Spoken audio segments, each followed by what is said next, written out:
Hello বন্ধুরা, দেখো আমরা আবার চলে আসলাম মাঠে।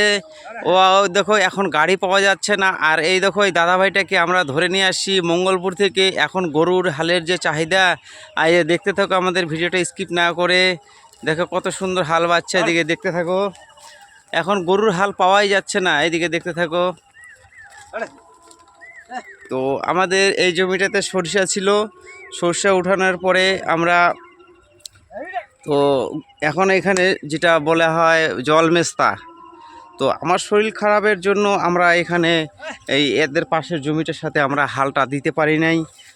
তো এই দাদাভাইটাকে 2-3 দিন থেকে আমরা বলছি যে হালটা দিতে হবে। তো বলছে, এই দাদাভাইটাও খুব ব্যস্ত।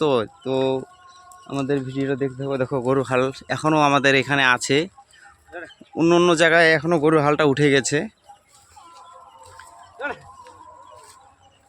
আর ভিডিওটা ভালো লাগলে লাইক কমেন্ট শেয়ার করে দাও বেশি বেশি। তো আমাদের এখানে এই একটাই গরুর হাল আছে, দুটো ছিল, তো একটা বিক্রি হয়ে গেছে। তো আমি 2-3 দিন থেকে আর কি দাদাটার কাছে গেছিলাম। তো আমাকে বললাম যে আমাকে হাল লাগবে করে। তো আমার এইখানে দেখো গাড়ি ঢুকে না, সবার মানে পাট ফেলানো হয়ে গেছে, পাট এদিকে তোমার শাক সবজি ফেলাইছে। তো আমার এখানে গাড়ি যাওয়ার রাস্তা নাই, তো আমি কি করলাম, জমিটা পড়ে থাকবে কি, যে ফেলাই দিই এখানে জলমেস্তা।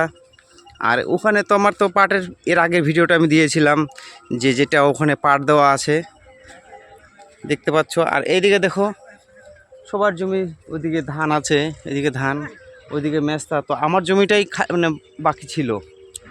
তো আমি 3 দিন ঘোরাঘুরি করার পরে আজকে এই দাদাভাইটাকে হালটা ধরে নিয়ে আসলাম। এই দেখো হাল বাচ্ছে কত সুন্দর। তো আমাদের এখানে অনেক লোক বলছে এই হালটা কোথা থেকে নিয়ে আসলি। আমি বললাম যে মঙ্গলপুর কেজি স্কুলের পাশে থেকে। তো আমাদের এখানে কিন্তু ওই গরুর হালটা নাই বলেই চলে। আমাকে আরও 2-3 জন বললো যে কোথা থেকে নিয়ে আসলি হালটা। তা আমি বললাম যে ওখান থেকে নিয়ে আসছি। বলছে আমাকেও লাগবে, তোর ফোন নাম্বারটা দে, যোগাযোগ করবো দাদাভাইটার সাথে। তাহলে ঠিক আছে, আমি আমার হয়ে গেলে আমি দিয়ে দিব, অসুবিধা নেই। তো আমার এখানে দেখো প্রচুর মানে যেটা কাটা গাছ হয়েছে। তো আমি এখন এই কাটা গাছগুলো কাটে ফেলাই দেবো, নাহলে হাল বাওয়ার খুব অসুবিধা হচ্ছে। এই যে কাটা গাছগুলা, এই কাটা গাছগুলো আমি তুলে দিব, কারণ না হলে হালটা চলবে না। আর আমার ভিডিওটা কেমন লাগছে, কে কোথার থেকে দেখছেন, তো কমেন্ট করে জানান যে হ্যাঁ দাদাভাই আমি অমুক জায়গা থেকে দেখছি, তাহলে আমি বুঝতে পারবো। আর আজকে সকালের ওয়েদারটা খুব সুন্দর, রাত্রে বৃষ্টি হয়েছিল হালকা। তো এখন রৌদ্র উঠছে মোটামুটি। তো আমি চিন্তা করলাম যে না, জমির আগে এটা ফেলাই দেওয়া হোক পাটটা, তারপরে আবার অন্য কাজ করব। তো আমি আবার আমার একটু কাজ আছে। তো আমি বিকালবেলার দিকে আমার কাজে আমি যেটা আমি কাজ করি আর কি গাড়ি নিয়ে, সেটা আমি তখন চলে যাব। মোটামুটি এখানে 2-2.5 ঘন্টা লাগবে হালটা দিতে,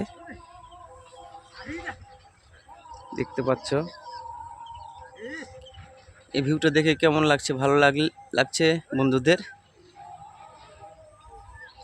ঠিক আছে, আর কি বলবো বন্ধুরা, সবাই ভালো থাকো, সুস্থ থাকো।